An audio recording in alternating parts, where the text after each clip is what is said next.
Hello students.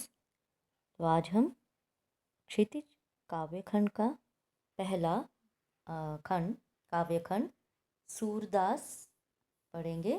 तो सूरदास की पुनरावृत्ति करेंगे। पढ़ तो हम चुके हैं, तो हमने अब पुनरावृत्ति करनी है।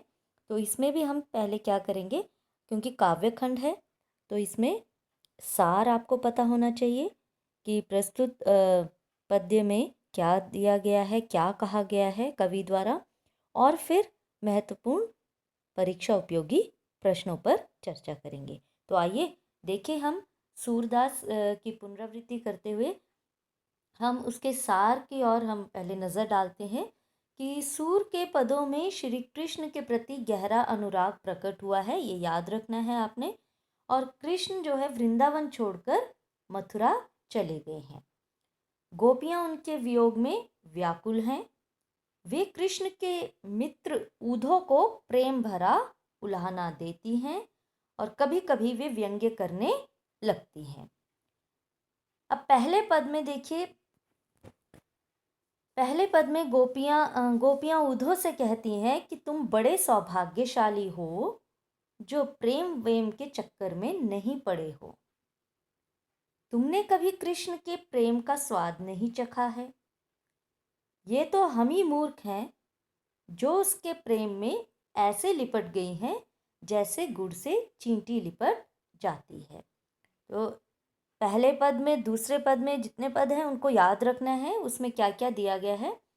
दूसरे पद में गोपियां कृष्ण को निष्ठुर कहती हैं, उद्धव से कहती हैं हमारे मन की आस मन में ही रह गई है। और जिस कृष्ण के आने की प्रतीक्षा में हमारी सांसें अटकी हुई थीं, वहीं से योग साधना का संदेश सुनकर हम बहुत निराश हो गई हैं। हमसे कृष्ण के वियोग में धैर्य नहीं रखा जाता। अब तीसरे पद में गोपियां कहती हैं कि कृष्ण उनके लिए वैसे ही जीवनाधार हैं जैसे कि हारिल पक्षी के मुंह में तिनका। वे दिन रात कन्हैया का नाम रटती रहती हैं। उन्हें योग का नाम कड़वी ककड़ी के समान कड़वा प्रतीत होता है। योग मार्ग तो उन्हीं के लिए ठीक है जिनके मन में कृष्ण के प्रति प्रेम नहीं होता। और जो चौथा पद है, तो चौथे पद में गोपियां स्वयं व्यंग्य करती हुई कहती हैं, लगता है कृष्ण हमसे राजनीति खेल रहे हैं। वे चतुर तो पहले ही थे, अब राजनीति के दांव पेच भी सीख गए हैं। पहले ऐसे लोग राजनीति में होते थे जो जनता की भलाई हेतु भागे भागे फिरते थे, परंतु अब तो वे नीतिवान स्वयं अन्याय करने लगे हैं। वे हमें योग मार्ग अपनाने की बात कहकर हम पर अन्याय ही कर रहे हैं। कृष्ण का यह व्यवहार राजधर्म के विपरीत है। तो ये चार पद हैं जिसके अंतर्गत हमने देखा कि हर पद में जो गोपियां हैं किस तरह से उल्हाने दे रही हैं, क्या कहना चाह रही हैं। तो आइए प्रश्न उत्तर की तरफ हम ध्यान दें कि मुख्यतः जो इस काव्यखंड में से कौन कौन से प्रश्न आने की संभावना जो ज़्यादा रहती है वो कौन कौन से प्रश्न है। तो देखिए, पहला प्रश्न है, उद्धव के व्यवहार की तुलना किस किस से की गई है। उद्धव के व्यवहार की तुलना किस किस से की गई है। ऐसा नहीं कि जब आप पढ़ें तो सार तो याद रखना ही है दिमाग में, साथ ही साथ ये प्रश्न उत्तर जो ज़्यादातर आने की संभावना रहती है ये वो है। लेकिन आपने जो हम वीडियो पहले बना चुके हैं जिसके अंतर्गत हमने एक एक पद्य को पढ़ा और उसमें से प्रश्न हमने किए, तो पद्य भी ज़रूर पढ़िए, ठीक है, उनको ज़रूर देखें और उसमें से प्रश्न उत्तर जो साझा किए हैं उनको भी ज़रूर उस पर भी नज़र डालें। तो पहला प्रश्न, उद्धव के व्यवहार की तुलना किस किस से की गई है। तो देखिए, इसका उत्तर है कि देखिए कमल के पत्तों से की गई थी, है ना। कमल के पत्तों से जो जल में रहकर भी उससे प्रभावित नहीं होते, और दूसरा था जल में पड़ी तेल की बूंद से जो जल में घुलती मिलती नहीं। उद्धव भी इनके समान हैं, वे कृष्ण के संग रहकर भी उसके प्रेम से प्रभावित नहीं हो सके। केवल इतना ही लिखना है ना। इसको पॉइंट्स में लिख दो। पहला पॉइंट लिख दो कि कमल के पत्तों से जो जल में रहकर भी उससे प्रभावित नहीं होते। दूसरा, जल में पड़ी तेल की बूंद से जो जल में घुलती मिलती नहीं। तो उद्धव भी इनके समान हैं, वे कृष्ण के संग रहकर भी उसके प्रेम से प्रभावित नहीं हो सके। अच्छा, दूसरा प्रश्न देखेंगे, गोपियों ने किन किन उदाहरणों के माध्यम से उद्धव को उल्हाने दिए हैं। ठीक है, तो देखिए किन किन उदाहरणों के माध्यम से उन्होंने उद्धव को उल्हाने दिए थे। देखिए निम्नलिखित उदाहरणों के माध्यम से उद्धव को उल्हाने दिए हैं गोपियों ने। जैसे इसमें भी आप पॉइंट्स करके लिख सकते हैं। तो पहला जैसे पॉइंट डालें तो उसमें आप लिखें कि उन्होंने कहा है कि उनकी प्रेम भावना उनके मन में ही रह गई है, वे न तो कृष्ण से अपनी बात कह पाती हैं न अन्य किसी से। फिर दूसरा जो पॉइंट आप लिखेंगे कि वे कृष्ण के आने के इंतज़ार में ही जी रही थी, किंतु कृष्ण ने स्वयं न आकर योग संदेश भिजवा दिया, इससे उनकी विरह व्यथा और अधिक बढ़ गई है। अच्छा, तीसरा पॉइंट जो आप लिखेंगे, वे कृष्ण से रक्षा की गुहार लगाना चाह रही थी, वहां से प्रेम का संदेश चाह रही थी, परंतु वहीं से योग संदेश की धारा को आया देखकर उनका दिल टूट गया। फिर चौथा पॉइंट आप लिखें कि वे कृष्ण से अपेक्षा करती थी कि वे उनके प्रेम की मर्यादा को रखेंगे, वे उनके प्रेम का बदला प्रेम से देंगे, किंतु उन्होंने योग संदेश भेजकर प्रेम की मर्यादा को तोड़ डाला। ठीक है, तो इस तरह से आप पॉइंट्स में इनको लिख सकते हैं। ठीक है, और फिर तीसरा प्रश्न इस तरह है, कृष्ण के प्रति अपने अनन्य प्रेम को गोपियों ने किस प्रकार अभिव्यक्त किया है। ठीक है, कृष्ण के प्रति अपने अनन्य प्रेम को गोपियों ने किस प्रकार अभिव्यक्त किया है। तो इसमें भी देखिए गोपियों ने कृष्ण के प्रति अपने अनन्य प्रेम को निम्नलिखित युक्तियों से व्यक्त किया है। वे स्वयं को कृष्ण रूपी गुड़ पर लिपटी हुई चींटी कहती हैं।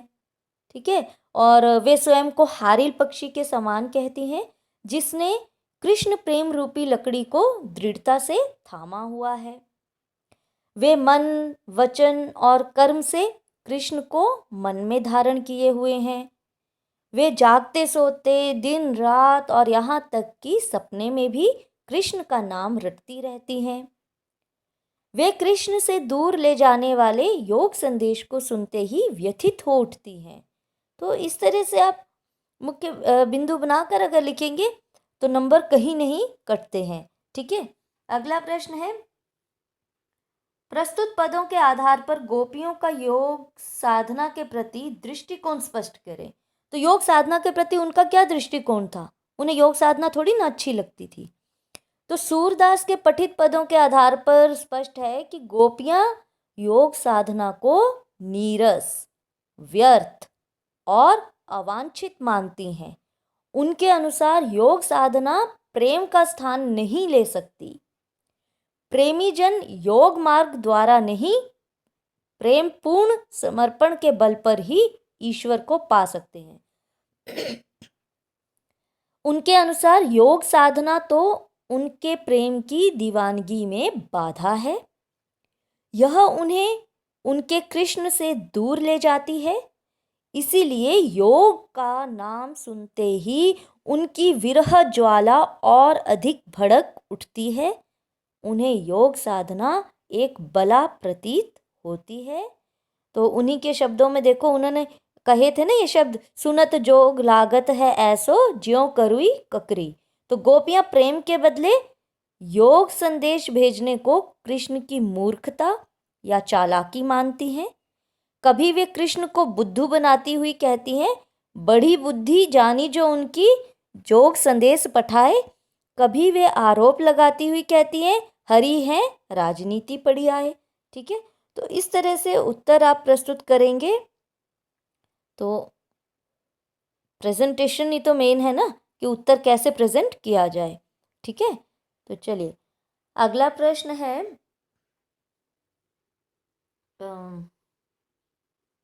ऊधो तुम हो अति बड़भागी में किन लोगों पर व्यंग्य है। ठीक है, ऊधो तुम हो अति बड़भागी में किन लोगों पर व्यंग्य है।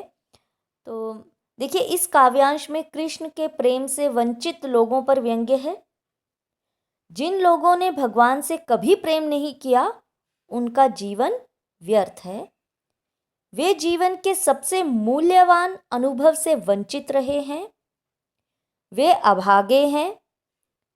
प्रभु प्रेम में चाहे कितनी भी तड़प और साधना हो, किंतु जीवन को सार्थकता उसी से मिलती है। इस उत्तर को फिर सुनिए। देखिए, इस काव्यांश में कृष्ण के प्रेम से वंचित लोगों पर व्यंग्य है। जिन लोगों ने भगवान से कभी प्रेम नहीं किया उनका जीवन व्यर्थ है। वे जीवन के सबसे मूल्यवान अनुभव से वंचित रहे हैं। वे अभागे हैं।